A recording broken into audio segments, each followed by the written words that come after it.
Welcome to a new episode of Mel's Block. This is your man Jamel. I pray you guys are being blessed today. Listen, let's jump right into it. Today, I want to talk to you about compromise. Compromise seems to be the new way most Christians are living their lives nowadays. Unfortunately, compromising on our Christian beliefs have real life consequences. Whether we experience those consequences in the world we live in today or in the next, make no mistake about it. Compromise does have consequences. In this short video, what I want to do is I want to show you 3 ways Christians are compromising on their faith on a daily basis. My hope is that by putting a name to it, we'll begin to do the things that God has called us to do. So, one thing that I ask is that as you watch the video, think of one area you might be compromising in. Do me a quick favor. Put it in the comment section.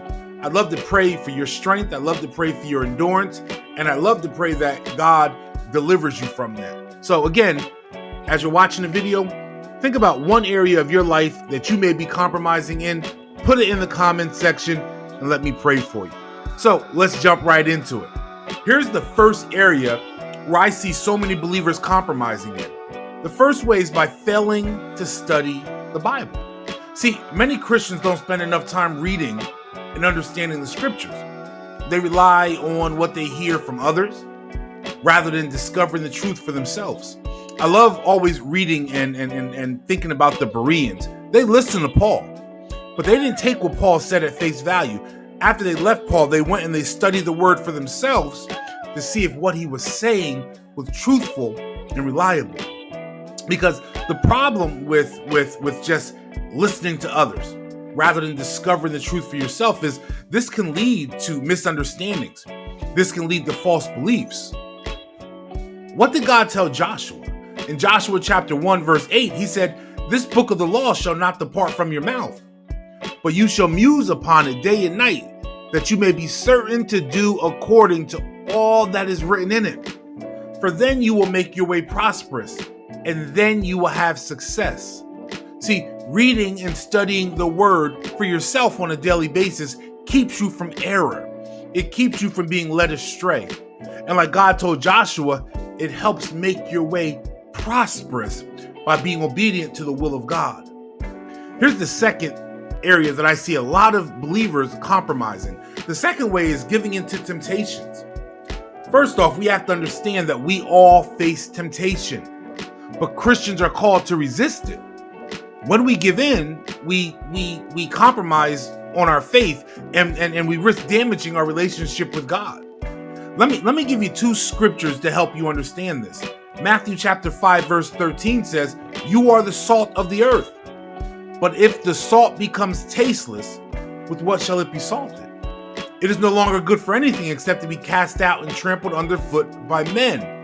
What is that verse telling us? It's telling us that we're the salt of the earth, right? That we're supposed to be distinct. We're supposed to bring something different to the world.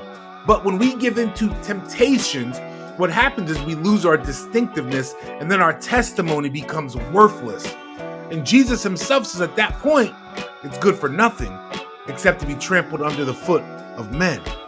Here's the second verse. 2 Corinthians chapter 10 verse 13 says, "No temptation has taken you except that which is common to men, and God is faithful, who would not allow you to be tempted beyond what you are able, but will with the temptation also make the way out, that you may be able to endure." See, we need to understand that temptations will come, but as true followers of Jesus Christ, we must endure. In the book of Hebrews, the writer of Hebrews says, we're not those that shrink back. See, we have to believe what God has said in his word. He promised that no temptation is going to overtake us, that nothing is going to come upon us that we're not able to bear. But we have to have faith in God and his strength, not our own. Here's the third compromise that I see taking place that I think we need to address, and it's by prioritizing worldly desires over spiritual ones. One of my favorite passages in scripture is in the book of Colossians, where Paul writes that we need to set our thoughts and our mind on heavenly things where Christ is, seated at the right hand of the Father, not on earthly things or worldly things. But so often we see believers prioritizing worldly desires over spiritual ones. And listen, I understand we live in a culture that values material possessions and self-gratification, but when we place these things above our relationship with God, we compromise our faith and we lose sight of what's truly important.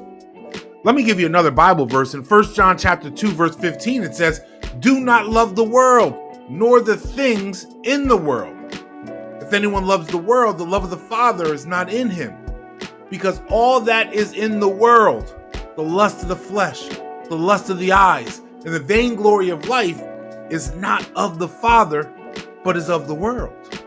Listen, I get how easy it is to get caught up in prioritizing material possessions and worldly things, because wherever you turn in the world we live in today, that's what's being thrown at you. You're bombarded with it. But that's where the very first area of compromise comes into play. You have to spend time in the Word so you know what God's will is, what God's desire is, what God's heart is. So when all these things begin to bombard and try to overflood your life, you can combat it with what God's heart and God's will and what God's desire is. Listen, believers, we cannot compromise. Because again, when we compromise, there will be drastic consequences. Again, whether it's in this life or at the judgment seat of Christ. Compromise does not pay. Do me a favor, if you watched the video all the way through and it blessed you, hit the subscribe button. We have new videos coming out every week. Hit the notification bell so that when a new video comes out, you're one of the first ones to be notified. But other than that, you guys be blessed. This is your man Mel from the block.